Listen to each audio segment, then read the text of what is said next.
on play with me. Sorry, I was taking one. All right, so the first thing is, what is it that you expect to learn out of today? It's how to use command opportunities and checklists to deliver a reliable and a repeatable client experience every single time. One of the things I noticed is how many of you guys are new or somewhat new? So what's your biggest fear when it comes to selling real estate? Biggest fear, that I won't be successful with it, Why is that? that it might become too overwhelming if I have to do everything Okay. on my own instead of having systems and things that I can have in place so that it can kind of be automated. So certain parts of it, I don't have to. So I planted her in this class.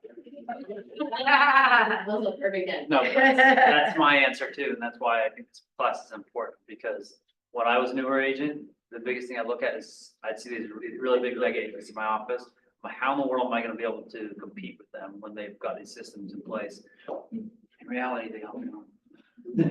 However, we're gonna show you how to do it.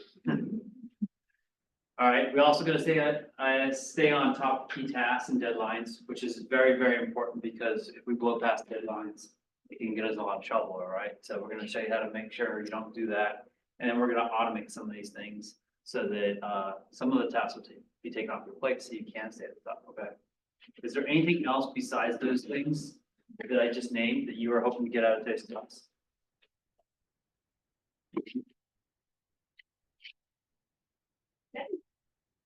Nothing, huh? Just wanted to show up and have fun. We're just happy you're here, Ryan. Yes, that's a good answer. You were taking a deep breath. You had something in your head. What were you gonna share? No, just, you caught me pipelines of profit, the word profit just rang something in my head. I said, all right, I'm gonna learn something here today, so. That's a good response. All right. Open to everything. Command. So the goal here is to take, time is money, right? So let's try and give you some of that time back, and so you can focus on more of your lead generation so you can make more money. We don't want to be doing this. Not only that, but how are you going to get your clients to keep coming back to you? There's a few things that we're going to talk to. I'm going to share with you some ideas. Most of this class I've written today, I didn't completely write it. Some of it is right in here. And if you haven't seen this, it's in our real estate agent playbook. You can get this version currently online through the Red Label, or also through if you go to Connect and Command and type in playbook, you'll find a whole bunch of playbooks in there. But this one, you got to purchase the big one. And there's also a volume 2, which is just an updated version of this. To me, I think it's good to have both of them, but it has this entire pipeline in classes in there. It's just I've kind of put it together and made it make sense when it comes to sitting down for an hour and going step by step. But there is pieces in there that you can put together what we're going to talk about. Before we do that though, I've got to tell you a little bit about who I am. She already told you I'm the Regional Technology Director for South Florida region, which means we have about 35 offices through the region, and I go around and I teach and train on them. My biggest focus is making sure Davies has all the support she needs in doing her job the best she possibly can. I am a father of 3 girls, and I have a yellow girl lab as well. So I got a full household full of girls, including my girlfriend. So it's just a whole bunch of women in my house. So I have a ton of patience, as Todd knows, except through spending time with them. A lot of patience. 17 years licensed, 12 of it has been with Keller Williams. I've licensed at the Clearwater office in the Tampa Bay area. I was a broker in Tennessee for quite a while and decided I didn't want to be on my own anymore. I was a little independent broker. Found that Keller Williams has all the tools and all the things I didn't want overhead for. So I came back. I came to Keller Williams and learned the correct way to sell real estate, because I was not doing it. I was doing everything backwards before. But as I said, I have a team in the Tampa Bay area, so if you need any referrals, we're happy to help you up there. I'm really into DIY and gardening. I love fixing my house up. I bought my house in 2014 that I currently live in, and it looks completely different, but I've just done it over time, piece by piece by piece. The only thing in that house I haven't done is the roof. I let some professionals do the roof. But I also, like, the entire landscape of my whole front yard is completely different, and my backyard. So that's how I get stressed out right there. I'm on a computer all the time, so I like to get my hands dirty when I'm not on the computer. Big fan of the Bucks, the Rays and the Lightning.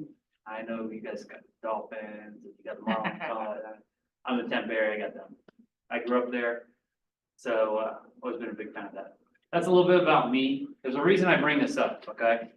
The reason this is at the beginning is because, one, I want you guys to get to know who the person is that's gonna be teaching you today. And two, most of what we do is all from MREA that we're talking about. What we're gonna talk today about is MREA.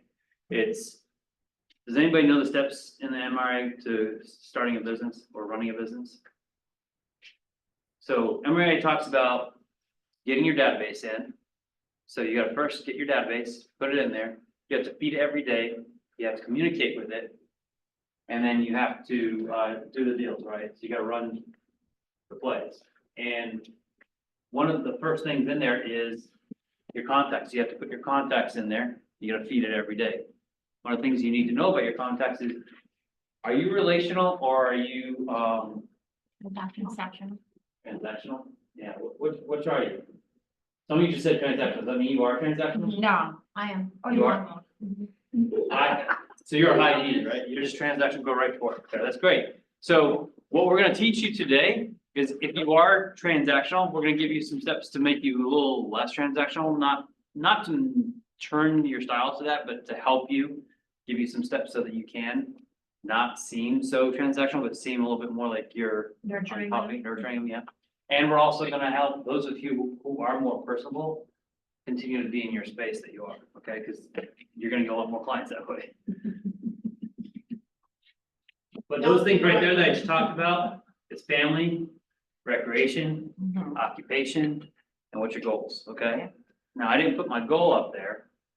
My goals is just, you know what, I'm doing my goal right now. My goal is to get out and teach you guys, to spend as much time with them. This is what makes me happy.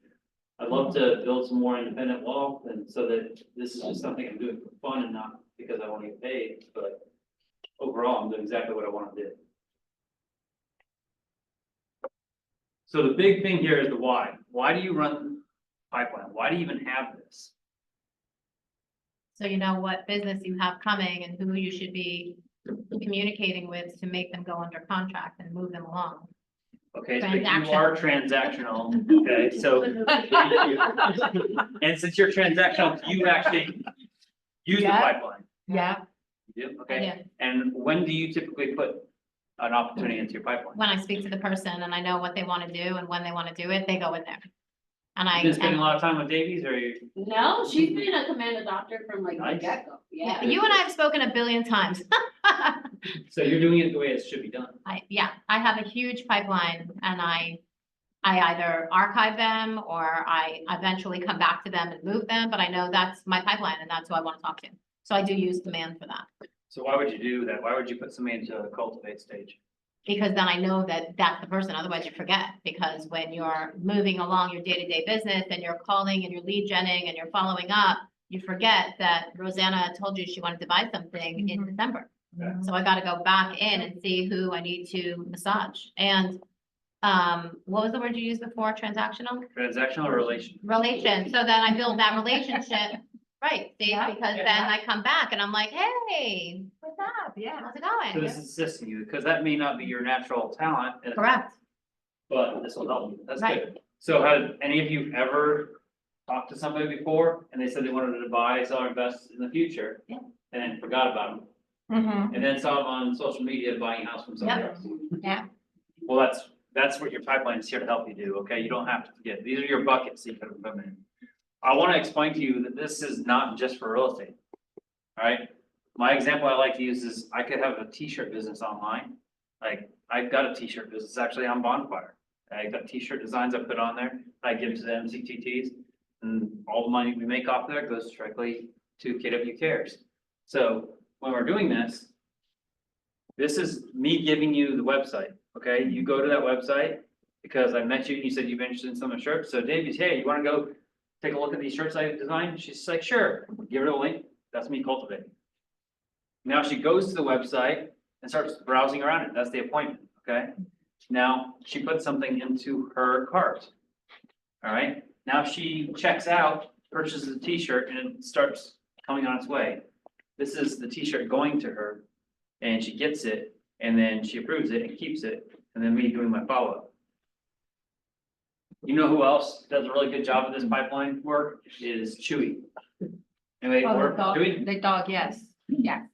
Yes, very well. They are. Chewy follows the same exact process when they're doing it, and they make sure they give you the best client experience. So that's similar to what we want you guys to have is to have the best client experience, and that's what this class is mostly about. So the why is, why do you put somebody in cultivate? She just kind of answered that. Come back to them. They raise their hand that they have interest, maybe not now, but in the future. So the moment somebody says they're interested in buying, selling, investing in real estate, you should put them into cultivate. So you can go back to that bucket. If you ever come in the morning and you said, who am I supposed to talk to today? Well, first of all, that should be on your calendar. Should be time blocking. You should know exactly who you're talking to on a regular basis. We have buyers, we have sellers, we have vendors. Who else should we be calling? Those are the three main ones that I focused on is my buyers, my sellers, and my vendors. When I first started, I would talk to my sellers on Monday, I would talk to my buyers on Tuesday, and talk to my vendors on Wednesday. But then I learned really quickly it's better to flip that and put my either my vendors on Monday or put my buyers on Monday, because my sellers I need to talk to on Tuesday because they needed a little more time because we just don't give my feedback on the weekend very quickly. So Yeah. really quickly to change that. Whatever your system is, you do that, and I'm gonna show you that, how you have more control over that. But the main thing is put them into cultivate the minute they do that. Because most of the time I see people put people in here as soon as they go under contract, or they're writing a contract, they go ahead and create an opportunity. No, but But you then, missed out all that communication you did ahead of time, which is what I'm gonna show you. and another thing I've done is I've broken down the cultivate into different columns, and I've broken down appointments into different columns. So like for listings, I have follow-up and I have CMA. Did I do a CMA for them? Good, good, good. Yeah.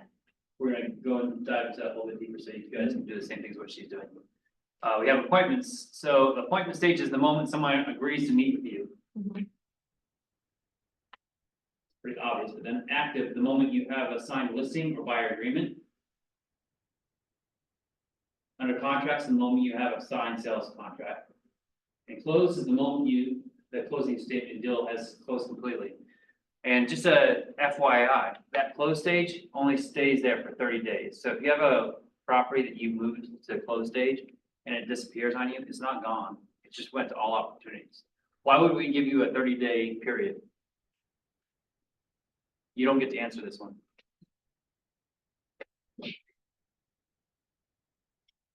You guys can, she can't. What do you mean, after it closes? So after your property closes, why do we give you 30 days for it to sit in your pipeline? Follow up on what would you do? Everything is going in the house and Okay, they're like, yeah, and any improvements they might be planning to make on it. okay, good. What else? Yes, Thank them and maybe get a review. yeah, reviews, Yeah. very good. What else? What's that? Referrals, yeah, Yeah. more referrals. Keep on asking, reviews, referrals, what else? Yes. Add the opposite buyer or seller you didn't work with into your database because their info is there. Very good. Super smart. Write that one down. We're gonna talk about that a little bit here. I brought, Buyer or the seller that you did not work with. Jamie and I were just kind of talking about that a little bit. I'm gonna show you a little bit of this. Oh, what's The book I that? created. Anything else? All right. So checklists are in there, and that's really the things that you just did out are checklist items, okay? You don't want to forget. I would go even deeper on each one of these things. How many of you guys are on teams? 1, 2, 3, 4, 5. Okay. So if you're on a team, you're following your team's checklist. If you're the rainmaker, it's your checklist. But if you're an agent on a team, you're following the team's checklist, okay? But the purpose behind this is to make sure everybody's doing the same thing. So we have something called systems and models, all right? So does anybody know what a model is? Not the ones on Instagram. I had to think about that for a second. Models, so it's kind of showed you right there, it's a map, right? So think of this, I came from Tampa, so for me to get here, if I drove, I would have to go and buy GPS. and I would have to put in the directions to get to Pembroke Pines area, all right? So that's my model. It's showing me from point A to point B, how I'm gonna get there. The systems are all the directions, the left and the right turns that we take all the way through that. So if you just remember it like that, you have systems and you got models. You can have a model of something, which is again, it could be that Instagram model. It's showing you exactly what you're trying to attain. But how do you get to be an Instagram model? Right, well, there's all these things that you need to do. You need to take pictures, you need to edit pictures, highly, seems like. But when it comes to editing those photos, there's a lot of fine tweaks in there, okay? Well, our business is the same way. We gotta tweak our business constantly. In fact, with my team, it's always evolving, it's always changing. And it's just because every time I get done doing a deal, I sit down and go, okay, what do we do well? What do we do not so well? Things that we didn't do so well, why did we do that? And is it because we missed a step in our systems, or is it because something's broken there and it just doesn't work right? So how we go fix that? And then things that we do really, really well, let's go and make sure we plus that, okay? So let's really focus in our strengths. Do we do it every single deal and sit down together? No, but we try to do it as often as possible. Usually have weekly meetings, and that's part of our weekly meetings. We'll go over that. Now, I've gone ahead and given you guys some systems that have been developed from agents throughout Keller Williams. I'm not giving you my systems right here because those are my systems. That's the way me and my team work. May not be the way you and your team work. I'm gonna go into it and show you here in a minute some of the things I've got in there, so you have like reference of it. But this right here actually has a spreadsheet in there, a Google spreadsheet that you can go and grab those and just copy and paste it and put it in there if you'd like to. They're best case scenarios. And then there's also a couple other things in there. This is a Google Drive. You also have a contacts. If you come to class I've taught in this market center before on contacts and how to use that, you've got this already, but it's got all my tags. So when I was asking if you're relational, if you're not, such as she said she's not relational, she's more transactional, then those tags might be extremely helpful to you. And if you are relational, then those tags will be more valuable to you because you'll really love them. And in fact, if you're visual, they all have emojis on them. So all you have to do is go and take the CSV file, go into command and go to import it. It'll basically be me as a contact. And then when you import that, all my tags that are associated with that contact automatically go in. So you don't have to go and type them all out. It just puts them all in there for Can you. you say that all over again? What? So the CSV file in there, just go to import that CSV file. It'll import me as your contact. All right. When you import a contact, every tag that's associated with it automatically goes in. And I just took every tag that I can think of at the time and put them in there. So you don't have to do all the work of typing. You just import. A lot of tags. Awesome. So they're all relational tags. They all go around the frog idea, okay? So there's a whole bunch of tags that have to do with family. Like, what are they married? Are they single? Are they married with kids? Are they single with kids? Are they divorced? Are they widowed? Divorced with kids? Widowed with kids? Things like that. Why would that be important? So you know who you're talking to? Yeah. That's one reason. Like, the whole goal of all these tags is the minute you got on the phone with them, you go to call them, you can glance at those tags and have a really good snapshot of who that person is. So for you who is transactional, it really is a big help to you because now you know exactly what to talk to. Because all those frog things, or sometimes you hear it's forward, those are the hot points that people will talk on. That's their buttons that you can push, okay? So family, most people talk about. I got 3 girls. You ask me about my daughter, you'll get me to sit there and talk for a while. I like to go kayaking. I like the Bucks. You talk to me about those things, I'll talk for a while. Another way you can use those though is, if I can talk about them, that means that you can also share things with me. So if you went in and did like a Google alert on the Tampa Bay Buccaneers, or a Google alert on fishing in the Tampa Bay area, or a Google alert on golfing in the Tampa Bay area, those things that people have interest in, you get articles written about that. They get sent to your inbox from Google Alerts. You can take that and say, okay, this bucket of people who are golfers, hey, I just read this article, I was thinking about you. And then you just put that link in there and send it out to all those people, and they think that you're thinking directly about them. But that's you being in a relationship with them and not spitting a commercial out to them about, hey, what do you think of renting versus buying? You're talking to them about something they care about. And now you're in a relationship with them. All right. So that's how you can use the tags. You're just creating buckets. Also, if you have those tags, you can reverse engineer that, because if you go into advanced filters, you can, like I've got some of the language that people speak. So maybe I want to send an email out to all the people who speak French, and if I found this recipe or something like that, I want to send them and see what they thought about it. I can take out all the other people and put just the French people in. Just an example, but I could also, maybe I'm creating a flyer, but it's in Spanish. I can make sure I got all my Spanish speaking people in there, and I just have that flyer in Spanish. So that's contacts portion of it, which is really, really important. That's in there. You get the pipeline tasks in there. There's a few other things like the contact card is in there. So if you don't know what makes 100% health score on a contact, that's your contact card. And that's really the prerequisite to this class, is knowing your contacts. If you go into your contacts and you get a 100% health score, as close to it as possible on all your contacts, and then you continue to keep feeding more contacts into it and communicating with them, then you're going to end up in opportunities. You have no choice. Every agent that I've sat down with and done this with, I've made them go in and contact by contact, get it filled out. They have no choice but to get busy, because they never make it to the end of our training. They start calling people, they start putting these details in, and people start saying, hey, I thought about you the other day. I was going to actually give you a call. Thank you for calling me.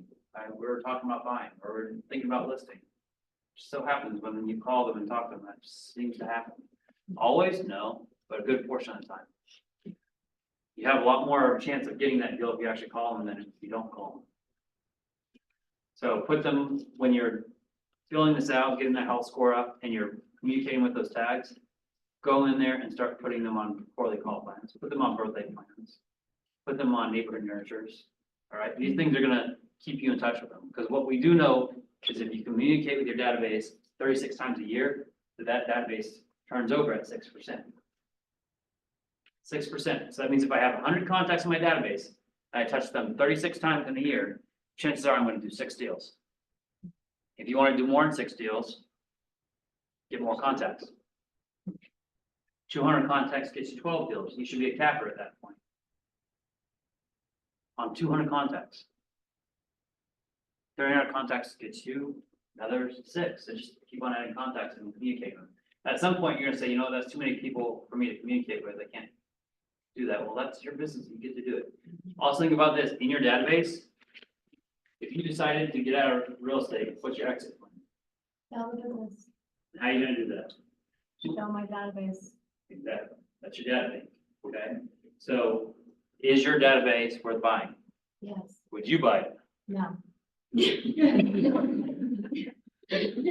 So if you wouldn't buy it, then it's probably not worth $1 million you would hope it would be, Exactly. which means you got some work to do. But if you go in and actually fill your database up with what I talked about, the contact health score and all those tags that are in there, would you buy a database? I mean, would you really take $300,000 out of your own money and give it to somebody if they had further contacts in there with all their full name, their home address, their email address, their every social media account they have, things that they enjoy doing? That's what Target does to you. That's how they know how to sell you stuff. That's what Amazon does to you. Yeah. They've got all the data points. So yeah, I'd probably pay $300,000 for that, because that database is full like that.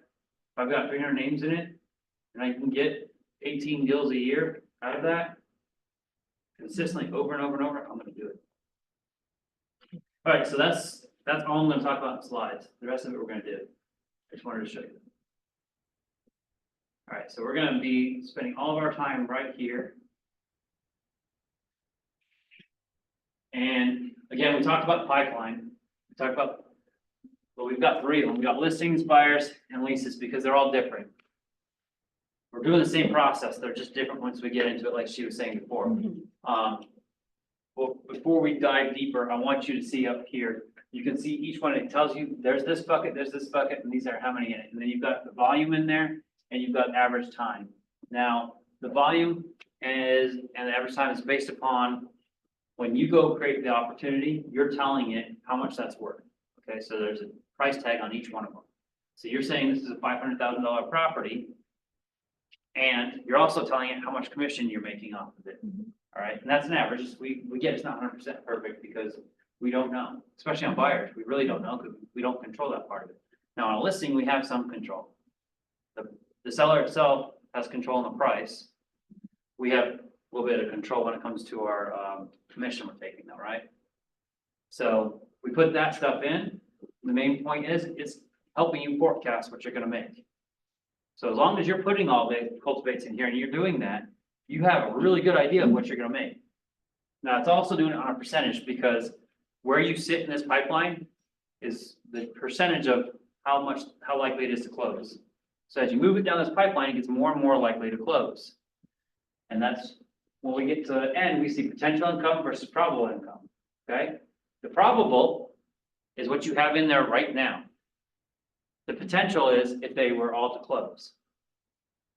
So would you want that to be closer together or further apart? Let's do numbers. Who says closer together? Raise your hand. Online.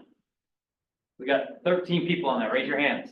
What do you, and then you'll tell me, what do you see the majority? Is it closer together or further apart? Or you look at chat? Zoom world, write your answer, unmute. Either put it in the chat or raise your hand. If you think it's closer together, raise your hand. So the potential is all the opportunities that you have in there, and the probable is based on the stage. Getting closer together. Together, okay. Think of it like this. Your pipeline is a funnel, okay? You're funneling people through it, right? So if you were to throw a whole bunch of people on top, are they all gonna come out the bottom? No. So if you wanna continue having a business, what do you want? You want more as you possibly can, keep on Yeah. putting in there. So if you keep on adding as much as you possibly can to that funnel, it's gonna get further and further apart. Right, your potential income gets bigger, but So the goal is to get these two as far apart as possible because you're continuing to feed your database. So it's not closer together. You want it further apart because if you see them get close together, that means you're not adding business to your pipeline, which means you're going out of business. It should make you nervous when you start seeing those numbers get close together. So that means you worked everything in your pipeline and you've got nothing left coming in. I think that was an eye opener every time I teach the class because to me it was an eye opener when I learned that. Yes, sir. I have a quick question. Is there like a target difference that you should kind of aim for? Or just Far as as much far as as you you can? possibly can. Just Okay. keep, that depends on you and your personal preference of how much you want to make. Okay? Main thing is, are you hitting your potential income goals? But you want your probable income to get to there.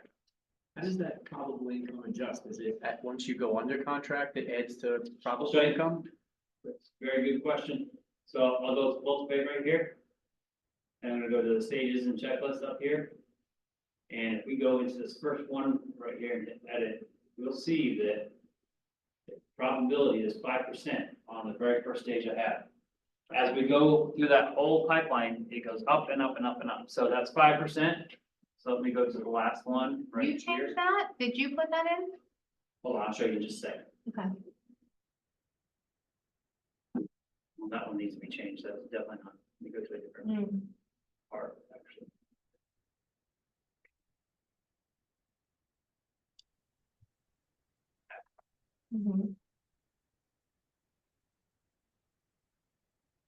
Oh, it's in Now you the can see this edit. is at 45%. So Oh, as you go through that whole thing, percentage goes up. You set it. You have complete control of this.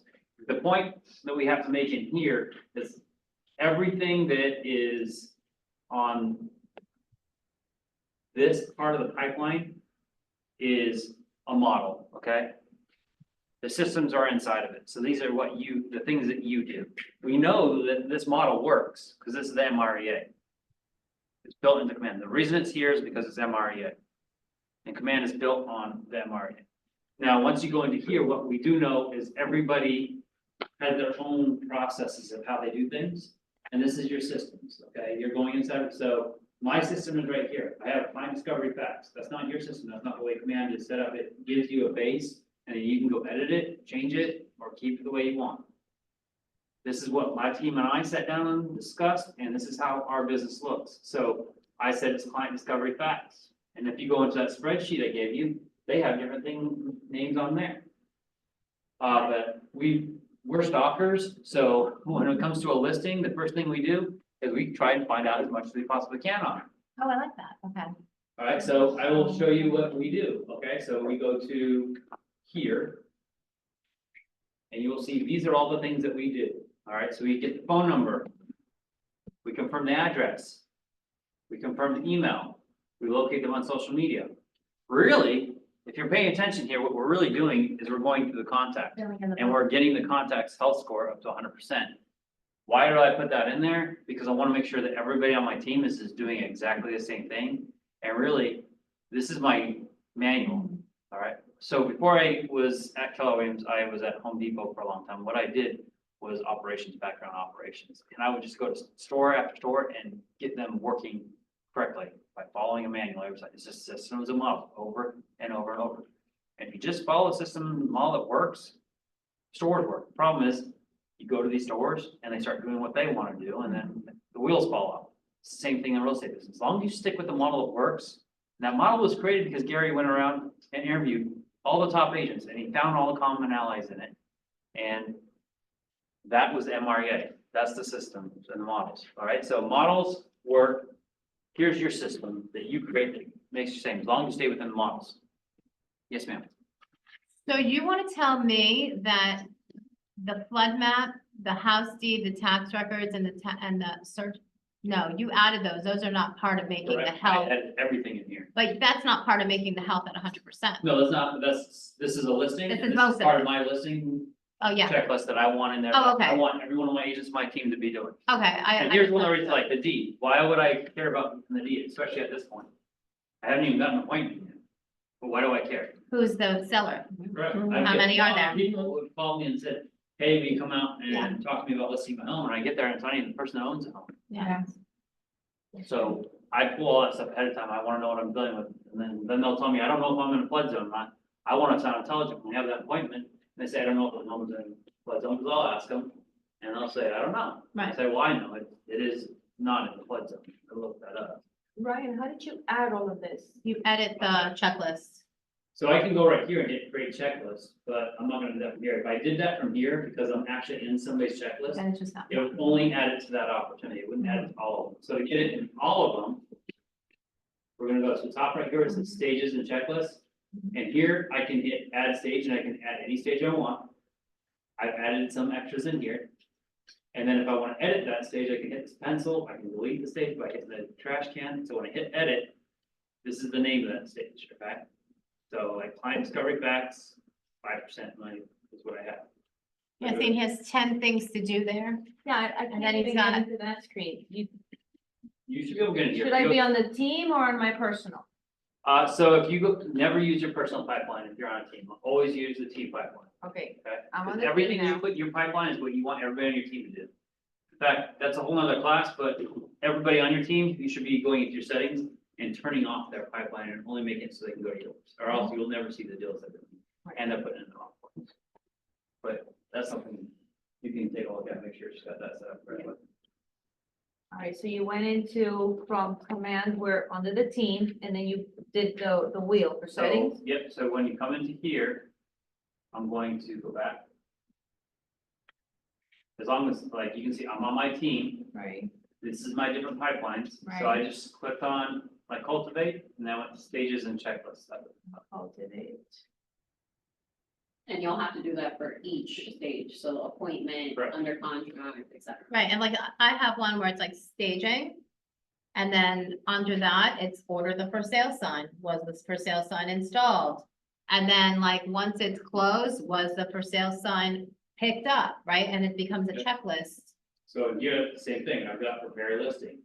So if I come to this checklist, it's send copies of signed documents, send photography prep flyer, send photography session, schedule posts for sign, capture digital property floor plan, meet photographer, enter MLS listing, before it's live, get photos from photography, all the normal steps that we're doing. So this is taking your whole brain that you have to think of every single time and dumping it right Yeah. here, so you don't have to. And you probably have your own system in your head that you're currently doing over and over and over, and sometimes as, I don't know about you guys, but I've been getting older every single day and every single minute, and I forget things, like, I hate it, I walk into another room and I said, why did I walk in here? Right. So if I can do that walking from one room to another, I'm sure I can do it in my business. And it kind of goes back to what we were talking about at the very beginning, right? Because we were talking about how we get in here, and we have no idea what to do.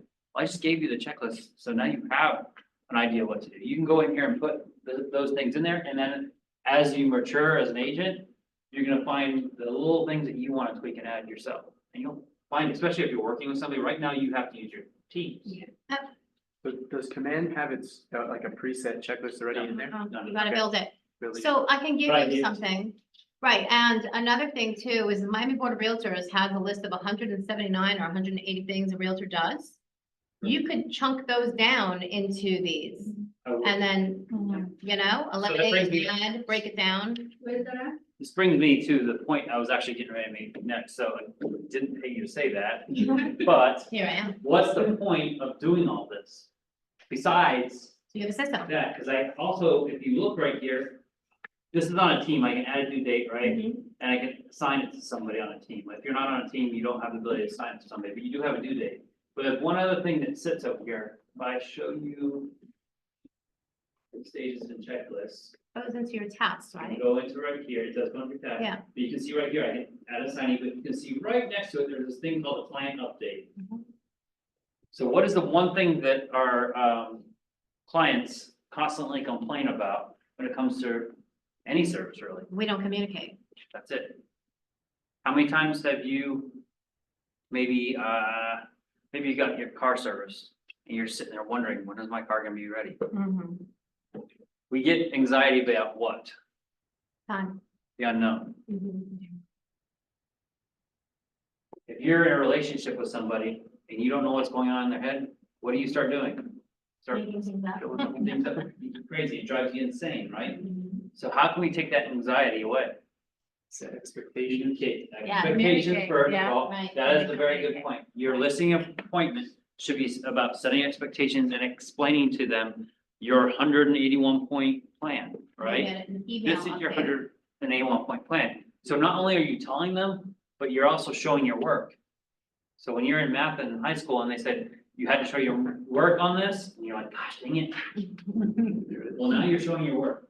And this one right here, by showing your work, is gonna get you more appointments, because what you should also have built into these steps is in here, it's called promise, okay? If you go into this book and look up promise in this book, does anybody know what the promise is? Todd, you know what the promise is, right? Who's Todd? I'm sorry, Barry. Barry. I got your last name. That's what it was. Barry. Barry, you know the promise, right? What promise? Not being Your serious. promise, okay. So here's the promise, okay, and if you can be a baby, find what page that's on it. I should have bookmarked it. The promise is this, when you, what's your name? Phil. Phil, so I'm gonna come to you and I'm gonna do a listing appointment. When I come to the listing appointment, I'm gonna ask you a question. I'm gonna say, All that promise. I'm gonna ask you, would you please see that? Thanks. Thanks, Barry. I'm gonna ask you if, I'm gonna tell you this. If, I'm gonna make you a promise that I'm going to do everything possible to make this experience a 5-star experience, okay? And in turn, for that 5-star experience, I'm gonna ask you to do 2 things for me. If at any point during this process, you feel like I am giving you 5-star service, you're gonna give me 2 referrals, okay? And I'm not gonna call it a referral, I'm gonna say you're gonna send me 2 people that you think needs help in buying, selling, or investing in real estate, okay? So if you know anybody who's looking to sell their home, or you're looking for, you know anybody who's looking to buy a home, if I'm giving you 5-star experience, you're gonna send them to me. And just send me their contact information, I'll take care of it. Just let me know what they're looking to do and I'll go ahead and talk to them. And also at the end, you're gonna give me a 5-star review. Is that fair? Sure. Now, what would it take for me to give you 5-star experience? What are your expectations? That I get a 5-star experience. And what does that look like to you? That everything that you tell me you're gonna do, that you do. Okay, that's fair. What else? I get like specifically. Yeah. So during this process, Like you sell you're my selling house. I'm selling your house. Mhm. What is it you want from me to make sure your house gets sold? That you make me the most amount of money possible in the house. Okay, make you the most amount of money. What else? That it's sold within a month. Within a month, okay. What else? That nobody destroys my house when you. Okay, that's fair enough, yeah, nobody destroys it, it's secure, That you have a plan for me to, take my next step, whether it's living somewhere else, be great. and that you So- remove the stress from everything. What you're doing is you're giving me a list of expectations now that I know I can meet now, okay? And in turn, I'm going to turn around and say, okay, now that you've listed all these things, is it fair to say that if I keep your house secure and nobody destroys it, if I get you the highest amount of money possible, you'd like me to sell in a month, however, that's something we really need to talk about, because in the market we're currently in, I don't believe a month is a fair assessment there. I think we need to get better expectations around that part of it. Does that sound fair? Sure. Okay, and we'll talk about that more. But if I did those things for you, that you feel that that would be fair enough to give me a 5-star review, and you feel that you would be able to tell at least 2 people about me and give me their number so I can contact them, right? Yeah, as long as it doesn't interfere with the sale of my home. Sure. Absolutely. No, in fact, those people may be, if I do talk to them, I may be able to actually use those people to help me sell your home. Because I'll be talking to them about it. Is that fair? Yeah, All right, so that's a promise, but the problem is the promise, you can't do it one time. You have to set the expectations up front, okay? And then you have to continue to follow up on that. An example of that is you should have a step way through this process of doing almost like the pulse check on that promise. Okay, we made it to the next stage of this process. Hey, how am I doing on that 5-star review? Is there anything that you're seeing that I'm not meeting? Because we did just have a whole bunch of homes, a whole bunch of showings. And we potentially do have some offers. And we're just reminding them about those things that I made a promise to do. And I'm gonna remind them of their promise, right? So those are steps along the way. So I keep on putting these things in. You find the page? Yep. So page 43 in here actually has the one on here that you could take and just put it into your stages, okay? So it says the promise, the entire business is built on the promise. The promise is everyone's promise and everything everyone does to deliver the promise, which is how I just asked you those questions so you can kind of tell me what your promise is. And I told you my promise is that I'll do those things, but in return, I want you to give me a 5-star review and also to send me 2 people on the way. Now, if I get to the very end, here's another reason to have that last close stage, right? So if I get to the very end and they haven't delivered, I'm gonna talk to them and say, hey, I'm concerned because I feel like I've met all the expectations you told me, but I feel like there's something I'm missing. Because you told me if I delivered on all those things, that you would send me 2 names and give me a 5-star review. And I haven't received 2 names yet. And I'm still waiting on that review. So maybe that's a harsh way of going about it, and you can put it in better words. You use your words, but that's pretty much what we're trying to deliver. But if you keep on checking on along the way, you might end up getting way more than 2 names. Because they're gonna see you're a rock star, you've got your systems in place, you're following up on. Is this checklist and stages, is that part of the playbook at all? Is anything in there from the They don't playbook? give you any of their check. Or what about in the MREA? Is any of this in there? Everything, So unless you set up, unless you set something up, this is just me and my team. It's blank. Yeah, it's blank. It's Yeah. your business, how you run your place. yeah, I mean, like I said, I gave you the one that I put in that QR code, and I'll go back to that QR code and get it at the end if you didn't get it. But, those are the ones we put together. oh, you put that in that QR code of what your stages and I put checklists the are? black link in the chat. Okay, Not my checklist, those are a group coordinated effort, a whole bunch of people putting there together. okay, Yes, sir. We always call that the 3 promise referral flows. Okay. And what we used to do is exactly what you did, and we learned that from a school called By Referral Only University. You remember that? Yeah. Yeah, and what they would tell you to do is have client care day one day during the week, and that day during the week, you would do exactly what you just said. So that would be the system within the model. So every Thursday, we call all of our clients, how are we doing? We're meeting your expectations. Do you have any referrals? Right. And it works. And who else does that? They don't say, here's my promise, right? But if you order from Chippy, you're getting that same thing all the way through. Their goal is to deliver on their promise.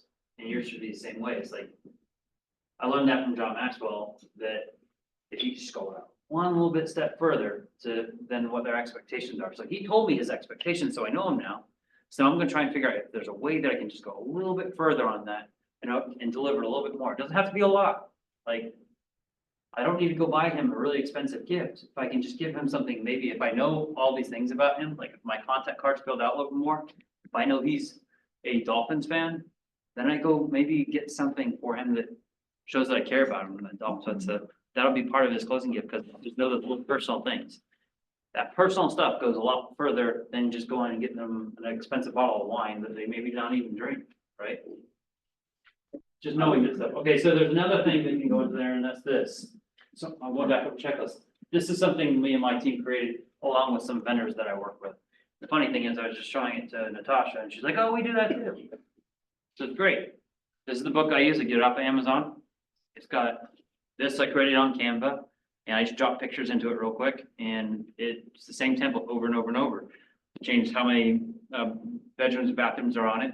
I put this in our listing as soon as it goes live, and then everybody who walks through it gets to look at it. Now, what I'm doing in here is you go to the front page, I'm putting the inspection in there, so I get it pre-inspected. Yes, I pay for that. That way, the seller knows that this is what's wrong with the house. And they have an opportunity, they can go through and fix those things ahead of time, because according to the contract, once it's under contract, we have to use a license plumber, license electrician, all that stuff. So by doing it this way, they can use a handyman or they can do it themselves and not get in trouble for it. And they're still fine. So we do the inspection, they make the changes, and then that goes on to the seller's disclosure, right? These things have been repaired. And it goes in here as well. We can go ahead and mark it up and let them know these things have been repaired. So that's taking some anxiety out of the home buying process for them, because they are being disclosed up front. Anything that's wrong with the property. We also got the 4-point. They do that. The vendor I work with that does our 4 points, he makes them so they're transferable. They do have to pay a fee, but it's very nominal compared to buying the whole entire report themselves. So they have a 4-point and win mitt that they can transfer over. We have tile commitment from the tile company. That's our partner. They're doing all this ahead of time. They tell us if there's any variances on the property, anything we need to know about it. It's all in here. We're disclosing it ahead of time. If there's an HOA or a condo association, all those documents are in here as well, so they can see ahead of time. Seller's owner's policy, just letting them know the tile company's already got that ready to go. Mortgage analysis, because we had the home inspection done, now the mortgage company knows what type of property this is, and they know how it can be funded, so they're just giving us a letter saying that they'll endorse it in this. Again, that's just a partner of ours that we're working with, and that's helping them trying to get business. Insurance analysis, so we do that, we give it to our insurance company, they do an analysis on it, and this is about what they think it's gonna cost for our home insurance. And then we got a property profile, we're just getting neighborhood information, just like you would get on neighborhood nurturers, get all that type of information, we put that in there. And then the lane search is done and put in there, okay? So all the information they need to know on the property, it's basically a Bible on the property, telling you about it, takes a lot of the anxiety out of it. And that's what we've learned through doing the businesses. The more anxiety you can take out of the home buying process, the much easier it is. Also, every time I've worked with somebody on the other side with this, they love it. They're like, "Oh my gosh, you made my life so much easier." The other thing I've learned on this is as soon as it goes under contract, yank this thing from the property. Because they have the option of using the home inspection that's in here, and they'll transfer it for them, but some people just, they're like, "I don't want to use your home inspector, I want to use my home inspector," and that's fine. They have that choice. So when they do it, what I learned is that by leaving it there, the home inspector finds it, they look at it, and they start beating their chest, and they want to go find everything that's wrong with your inspection, because they're a better home inspector. So yank it, all right? And then when you yank it, that's your opportunity to start changing it. Because then I take everything out of here and I put it back together, and I've got 12-page checklist. One of them in there is some of this stuff, but it's also got my vendor list. All the vendors, now that you own the home, here's the vendors that we work with. So if you need a pool guy, you need a landscaper, here's all list of those people. I also have a section in there for the photos of the property, because I've learned that it's not gonna look the same as it does right now in a couple of years from now, and it's nice for them to go back and look at the pictures and what it looked like. So the next binder you leave for them. I leave it as theirs, but everything is branded to me. Right. So when they go to sell, and they go pull this out, they're not calling the agent that sold them the home, they're calling me because everything's branded in here. They're using my vendors, they're using my stuff. But this is not an easy process to sit here and put together. It took building the system around it. And this right here helps you do that because you can put every step of the way in here. In fact, when you're creating, add task. When you're creating this, you can put the name of it in here. You can put it as a client update if you want to, okay? You don't have to make it a client update. So my earlier stages where I'm stocking them, you'll see none of those have client updates on them. I don't want them before they're even working with me to know that I'm looking them up on social media. That's kind of weird. All right, I don't want them to know I'm pulling their deed. That's weird. They're like, why is this person I don't know doing this? But once I get to the point where they sign a contract with me, now I work for them and therefore I'm going to inform them every step of the way. I'll tell them that I am getting the book switched out to a buyer's book so that it can be given to the buyer. I will tell them that pieces of this book are being put together because this is my listing appointment right here. All right, that's why I have this book here. I take this to my listing appointment. I show them, these are the things that we do for you. We're doing all this proactively. We're not waiting for the buyer to go through and find a whole bunch of stuff wrong with it and I almost never have any issues when it comes to that. The market that we were in before, you will not find this in my current checklist because the market that we were in was a fast paced. Okay. Yeah. The market we're in now is not. It's back to where we started making these and using them. So Sorry, Brian. So guys, we are 2 minutes away from 2:00. Market Monday is at 2, but it is recorded. Are we good to keep going? Yes. I won't be much longer, I promise. I'm almost done. But the point is you can put all your tasks that it takes to put this together. So you got your photography, you got all that. If you have the link to like Canva of where you're editing this, you can put that in this hyperlink area right here, so you don't have to remember, you can just click on it and boom, it opens up that page for you, so everything's somewhat automated in that aspect. If you're on a team, you can assign it to a certain person, so if you have an admin or a marketing person that does this for you, that can be assigned to them, and then they just click on the link, go to it, do what they need to do on it, and then shoot it over to you. And that person can put this book together, have it ready, you take it to your listing appointment, show it to them. If you have this property already done in a book, it's like, I already got everything done, I've already done all the work. Ready to go. A lot of times I'll just go on Google Earth and find the front picture of the property and explain to them, this is the way I have it from right now from Google Earth, but we're gonna get professional photography and everything done, so it shows much better on here. But you'll have all the information ready for them. And I just use, when I take it to them, I use the whole properties information here. Just an example, I just put their picture in that. And then once you have the agreement signed, then you update that to their property. Yeah, and I always just have some extra ones. They usually order like 10 at a time of these binders, and then just a whole packet of the inside stuff to fill out, because it's just the dividers. And then also on the buyer's version, I put a little sleeve in here, so they can put the receipts and stuff on, and there's also a page in there, so they can mark off the updates they made to the home, so they can keep that in there. And also, is it in here? Yeah. I also get this USB key that I give to them. So everything that's in here is also digital. That they can- Oh, nice. Then I buy a pack of like 20 of those and they're really cheap. It's not, it's only 4 megabytes, but it's more than enough to hold pretty much all that information. I think we can all agree that in the market we're in, that's gonna help you stand out. Yeah. That's gonna be like a. But don't forget to do some of the stuff, because some of the stuff is time sensitive. So you want to make sure that you put it in here during that time and you sign it. One of the things I want to show you that was actually. So if I'm going to go in here and say create book as a task.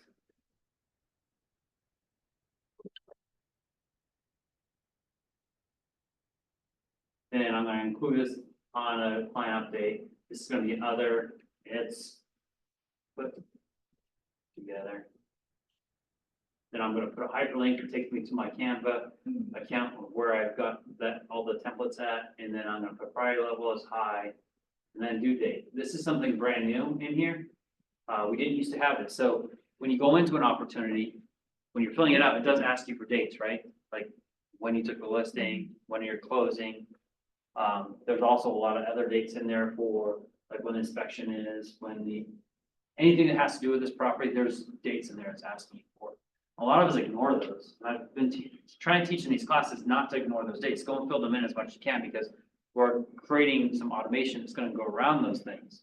I used in my Gmail for quite a long time, Folio, And not useful, it's just a service that you can purchase that tracks all these dates for you. Well, you don't need to pay for that any longer because we took everything that was within Photo there and put it into here. So this is just tracking dates.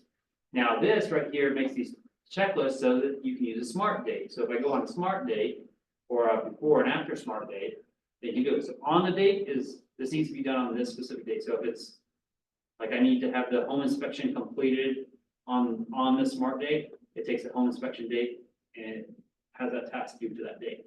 If it's before or after, like, before or after, I'm gonna say this is 3 days after the contract date. That, let's just say this is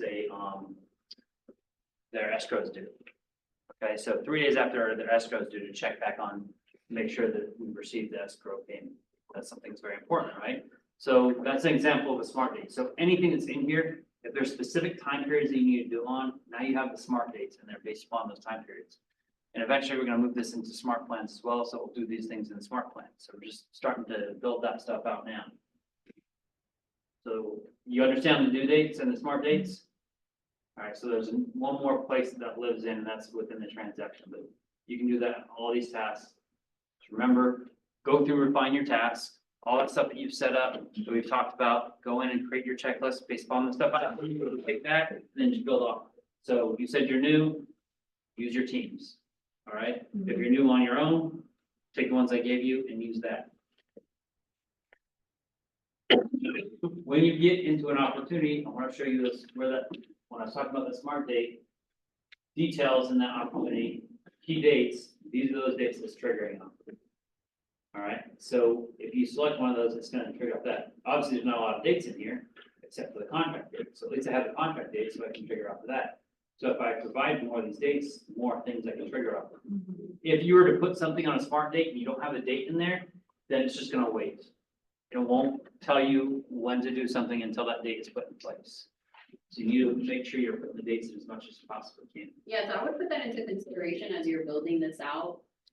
Am I the detailed person that's gonna jump into my details to ensure those dates are there? Or should you just do like on or before, so like something that's a little more loose, right? Versus if you know you're not good at this, then maybe your task and your checklist need to reflect who you are right now until you grow into the person you're gonna be, which is a more detailed agent, right? If you're on a team, it's also taking that into account with people on the team, because if you have a new agent, do you really want to be babysitting the whole time, telling them, this is when you gotta do it, this is when you Right. gotta do it? If you put it in as a task, yeah, you know that. You could remind yourself, because again, I walk into a room, forget what I was doing there, and now it tells me what I'm doing there, right? Well, that person who just has no clue what room they're supposed to be in, it's telling them where they go. So put it in there, worst case scenario, you're seeing something you already know, Right. but it's gonna help you along the way. So one thing I'm confused, so when you're creating the task in general, so you can add it to each and every contact / or opportunity after.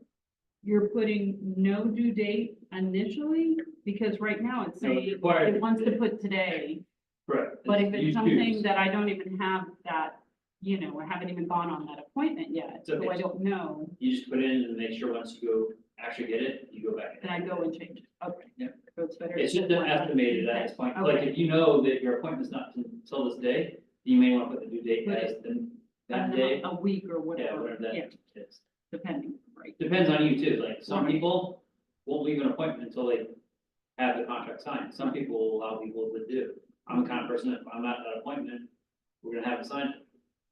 I'm gonna get signed right there. Is it possible to have someone outside of Keller Williams be able to log into this and manage it for you? Yes. Okay. If you're on a team, If you're on a team? Right. What if it's like, just somebody you have as an admin? Yes. it's fine as long as you're on a team. You have to have a team account. If you're Hmm. gonna use somebody, do it, yeah. Okay. Just all you gotta do is you gotta go into your, settings, with team management on a team, and then add, you can have 10 people.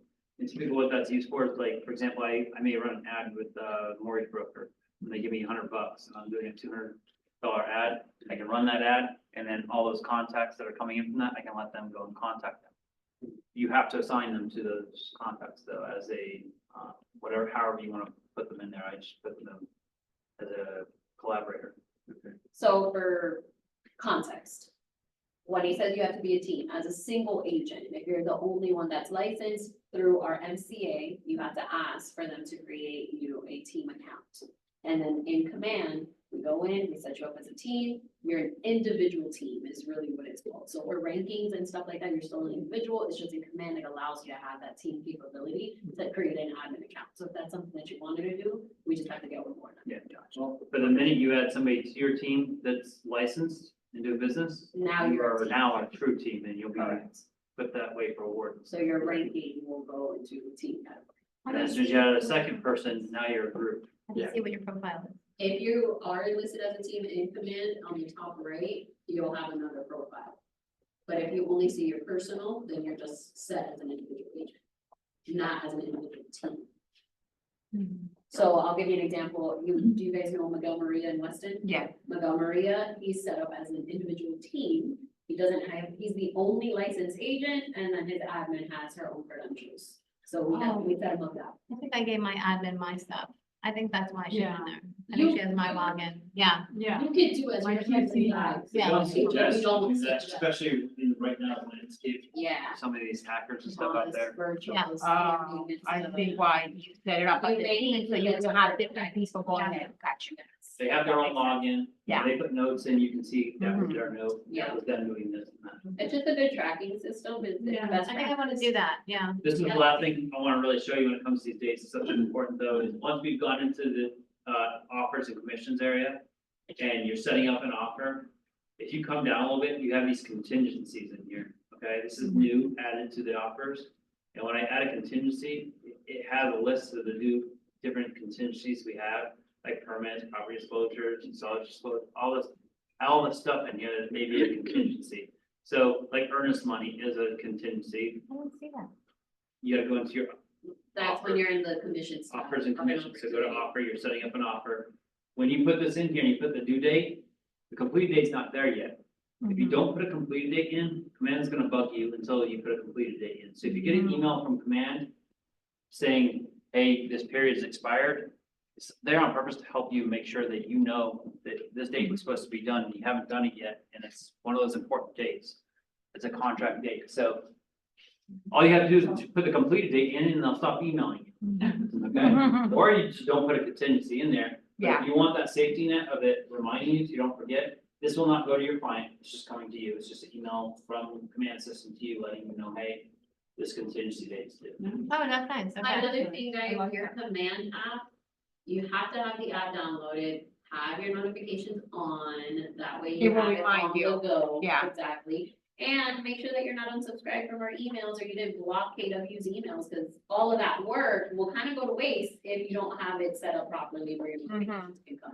So don't block us. How many of you guys have squirrel syndrome? All right, so for those of you like myself who have squirrel syndrome, this is what we've got.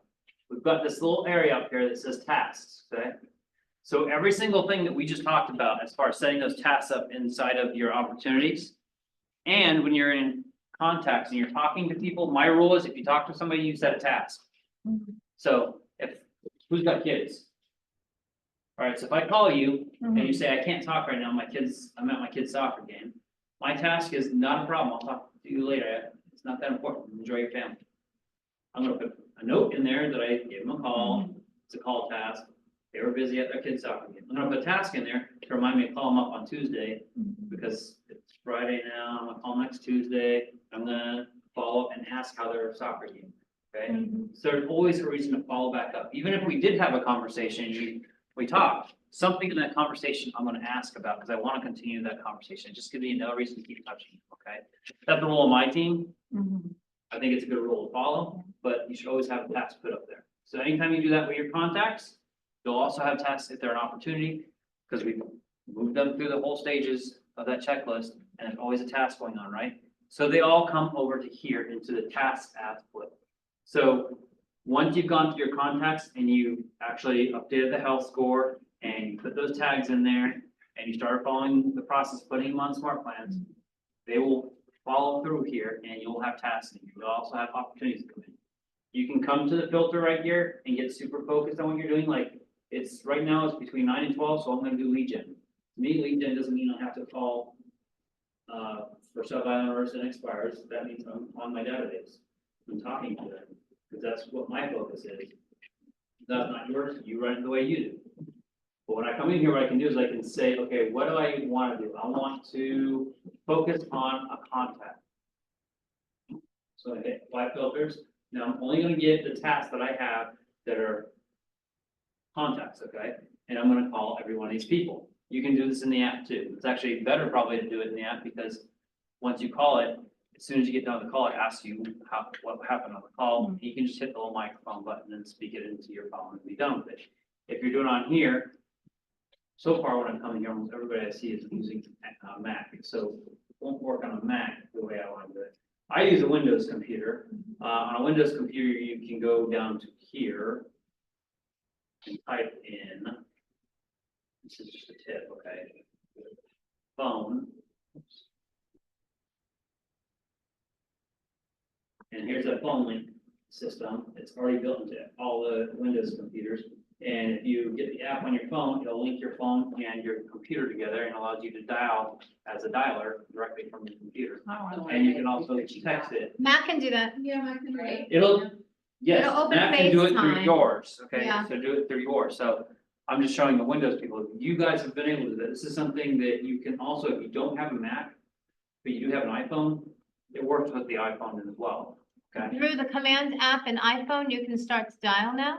Yeah, so if I'm in here and I go into this phone number right here, by having that app, I can click on the phone number, you know, automatically dial it through my phone. Yeah. So I can have a Oh, Bluetooth wow. headset on, I'm sitting on my computer talking to them and typing notes at the same time as I'm talking to them, all right? Same thing, if I don't get a hold of them, I just click on it again and send text message, I can do a text message right through it as well. And right after you finish your phone call and command, it'll pop up again with like a box to describe the Your notes. action that happened. Yeah. So right then and there, you put in your notes. And you Again, can you're use your probably- microphone to put in your notes. Yep. Yep, so you got a couple ways to do it. Command's pretty cool. Yeah. Now, the next thing you can do is, we just talked about auto contact, so from 11, I just said from 9 to 12, I'm sitting here, hitting my contact. Now, I'm done with that, I've set my appointments, now I'm gonna focus on getting some of the admin work that I potentially have to do, which is, I'm gonna go back to my filter, I'm just gonna change it, now I'm going to go to an opportunity, apply. Now, here's all my opportunities and things I have to work on today, okay? So I'm just gonna go through it and start knocking all these things out that I need to do. I don't have to go to each individual opportunity and look at what tasks they have to do. I can just come to here and it gives me a long, nice checklist of things I need to get done for the day. If I just want today, I can filter on just do today. If I have nothing. If I go to past due, I can see all the stuff that I'm past due on. So you can sit here and filter on it and see what your focus is and just focus on that. Knock your things out of the list. So the biggest question I had when I was a new agent is, what am I supposed to do today? You just go put that stuff into play and go into your contacts and make sure you're filling everything out. Man tells you what to do every single day. This is your job. You come and you do what you're told. Now, remember, this is not a job. This is a career. You work for yourself. So you should have a P&L and be running your P&L. So be very careful on what you're spending your money on. Run it like a business, and then you can sell it someday to somebody if you want to. All right, that's the power of your pipeline and being and how you can make the profit. This class is called pipeline profit, because if you work your pipeline, you will profit. If you keep the systems and models in place, you will profit. You won't have any choice. You just got to talk to people. Jason Abrams says all the time that if we would just have more coffee appointments, we'd be rich. It's really that simple. Yeah. All you're supposed to do is call the people in your database, talk to them, get in a relationship with them, and set an appointment. It doesn't have to be a listing appointment. It doesn't have to be a buyer appointment. It can be just a coffee appointment. All right, don't make it hard on yourself. Sometimes we're reaching for the stars, and really all we have to do is get 1% better every day and just go on coffee appointments. Because once they know, like, and trust you, they will work with you. Just got to put them into your cultivate stage and keep on talking to them and going on coffee appointments. If you don't like coffee, don't drink coffee. Get whatever you want. They got those thirst quenchers and stuff there. Get water. But the main thing is you're meeting them somewhere. And sometimes it's intimidating coming into these offices. Yeah. So meeting them on neutral playing ground is nice. And it gets you out of the office too. Any questions? When you're setting up the checklist, maybe a very dumb question. The only one that can see it is whoever's logged in, because you mentioned Good something about my. Yeah, so on client. Teams, Yeah, your client will never see the checklist, okay? And you actually reminded me of something. So the client will never see the checklist. You can only see the checklist. They only see the items that you send.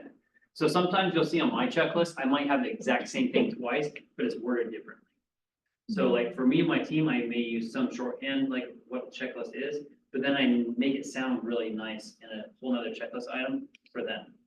So for us, it's just to get this thing accomplished. For them, it's to let them know what we're doing in a nice long-handed way. and then that task, you assign it, the client will get it and they'll get an automatic email at that I'm date. gonna show you that too, because that was probably. I gonna- want to see that email. I never saw it, yeah. So I'll do a couple of them sometimes in there just to make sure that they've got it right. And also in your opportunities, if you have a team, nobody sees an opportunity unless they're assigned to an opportunity, okay? So Or you're the right. if you have all of us on your team in this room, you as a rainmaker see all the opportunities. The rest of us see nothing until you assign us to it. So if you assign me and Davies to the opportunity, now we can see that opportunity. Same with contacts. If the team owns contacts, only the rainmaker can see that contact until you assign it to someone. And guys, that's intentional to Yeah. protect your database, you know? And some people are like, I don't want to see somebody on the team to see all the opportunities I have, all the deals I got going on. That's fair, and no, you won't unless they're assigned to it. And you can only have one person at this time. You can only have one person assigned to an opportunity. All right, it doesn't have to be the rainmaker. But you can have, actually, that's not true. An opportunity you have as many people as you want Yeah. assigned. There's a contact you can only have one person assigned to. But you can have a collaborator. A collaborator role is just to be able to put notes and stuff into that contact. Oh, one thing I didn't go over too, which when I get into here, I always show this in class. All right, so when you're in here, you guys are, when it comes to an opportunity, contacts have tags. I went into great detail about that. Opportunities have tags as well. So what kind of tag, does anybody use tags right now in here? for opportunity? Yeah. Okay, tell me your tags. In opportunities? Yep. Oh, no, I don't use tags and opportunities. I'm Who sorry. does? No, on the contact. You do? What kind of Yeah. tags do you use? So besides like buyer tags or referral tags, I might put like investor, create a specific tag for like that particular person. Awesome. Normally I'll sit here and go through the whole room and have everybody give me some tags, but because of time, I'm gonna go quickly. Put these tags in here. If you're working with a buyer currently and they're gonna close on it, that's fine. Leave it as a buyer tag, leave it like that. But what house did they just buy? Tell me about that house. Is it 3-bedroom? Is it 2-bath? It's got a pool? What community is it in? What school district is it in? Put all these as tags. And instead of playing the guessing game, I'm gonna tell you why. All right, I'm just gonna give you the answer. The reason why is because fast forward 5 years from now. Okay? You've got another buyer looking for a house. So I'm gonna go pull up all my buyers and filters, because here's where we go. We go to all opportunities right here. Now I'm going to go to all opportunities and I'm gonna go to filter. And I'm gonna go to tags. And I'm gonna look up 3-bedroom, 2-bath with a pool in this community. And I'm gonna see everybody I've sold a house to in there. And I'm gonna say, okay, Mr. and Mrs. Buyer, I have all these people I've sold to in the past. I'm gonna check with them first. And I'm gonna call those people and I'm gonna say, hey, I have a buyer right now that's looking for exactly the type of house you have. Would it be okay? What would be your price for you to move? Name your price. You have an opportunity right now. Wow, guys, Right. thinking outside the box. That is brilliant. That's like, So if you've been in the business for a while, you're gonna have a pretty good list. If not, if you start doing this now, it's gonna be a lot easier because I would honestly feel like this is something worth even maybe getting a VA or something to go back, if I've been doing this for a while, have them go back and tag them this way. Go pull up the property they bought, get the listing and have them just go through and put those features on there. Make your own tags, because it's based upon the team. But it's how many bedrooms, how many bathrooms, what community, the features of it. You don't have to go as far as like what color it is. That can be changed, right? Don't worry about things that can be changed. Just worry about the main things that they're looking for. That you would probably go search the MLS for, okay? This becomes your own little black book that you can go and double in the deal. So before you go to the MLS, see what you got. And then you go to the MLS. I don't see where you add the tags though. If I hit edit, In the details section of the. yeah, and the opportunity. key information, Yes. So It's a like, custom. if I go tags. into this one right here, Cause it's so, when you do the tags, it's easier with the smart plans. So like when you do the smart plans, Yeah, you just trigger. put in it, yeah, you've already Tag. had them. The key, like you said, the, oh, here, it's on Information. top. Okay, okay. if I go right here. it says Yeah. Custom tags. Yeah. Learn it right there. And if you are missing a tag, it'll let you create one. Yeah. Okay. Oh, That was smart. All right, so that's one of my tips. The other one is you asked about. Updates. You go there. No, that's my daughter. Oh. I use her as my example because I've got all her information at 100%. That makes sense.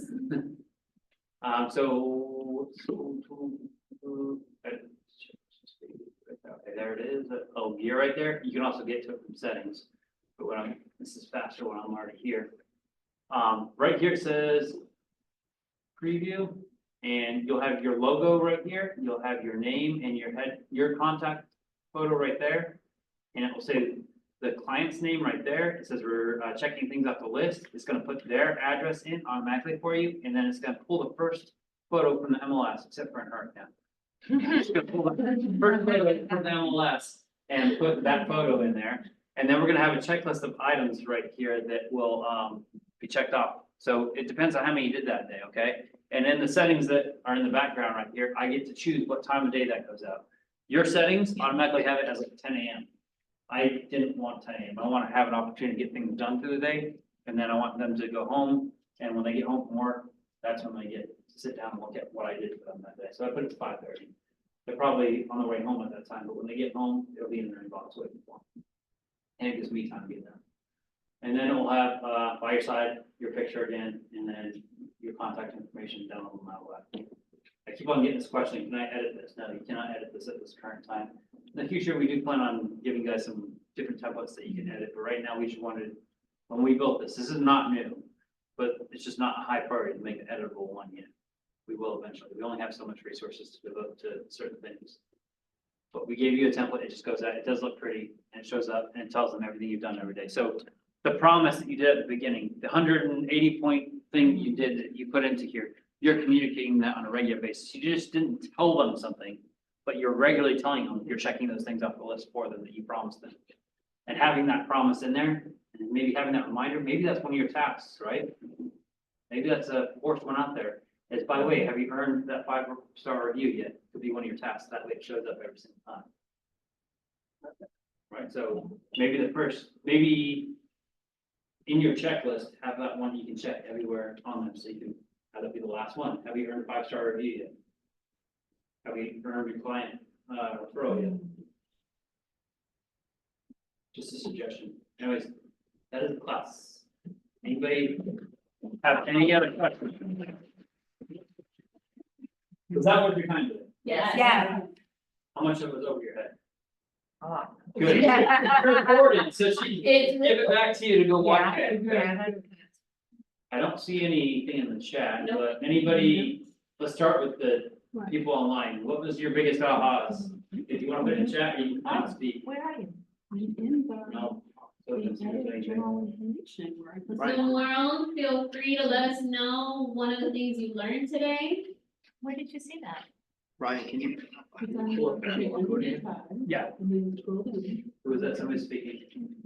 Oh, sure. Tags and opportunities. Are we in a different opportunity? Thanks, yeah.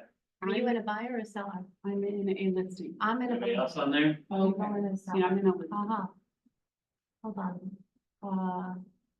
You're in a listing? Mhm. Okay. It was And after the Sabrina QR and code. Kim It was would, that QR allow code. them to do that. Yeah. Yeah, wait, we'll Yeah. share 1 minute when Yeah. I see this. Yeah. Hold on. I have a couple of different calendars that I use, like email for something else. And just trying to collect all of them in one place. I mean, Oh, why- does command have, does that give you access to be able to link in your other calendar? Appraisal. And- Currently, there is no calendar integration exactly into Command. That is something we are adding, because here's a good one. If you guys go to ideas.kv.com, you guys that have the power of what we build. Command is not built, like, we have engineers working on it, but that's one of the things that's different about what we do is it's built off of what we've asked for. So if you don't like the way something's working, go to ideas.kv.com and suggest something, and don't just suggest it yourself. Let people in your office know about it, because the more votes it gets, the more likely it gets changed, okay? Gary Keller has time blocks, just like he tells us to. He time blocks 15 minutes on his calendar every Monday to go look at ideas.kv.com to see what you guys are wanting, and then he inspects what he expects. So he hires these people to build the system for him, so he's checking on them to see if they're putting in place the things that we're asking for. You want something built, go in there and put it. If you see another CRM that does something really, really well, suggest it, but also let Davies know and let other people in your marketing know so they can vote. You can go to social media if you want to, and go on Facebook and some of the other communities and say, hey, I just came up with this idea, will you vote for it, please?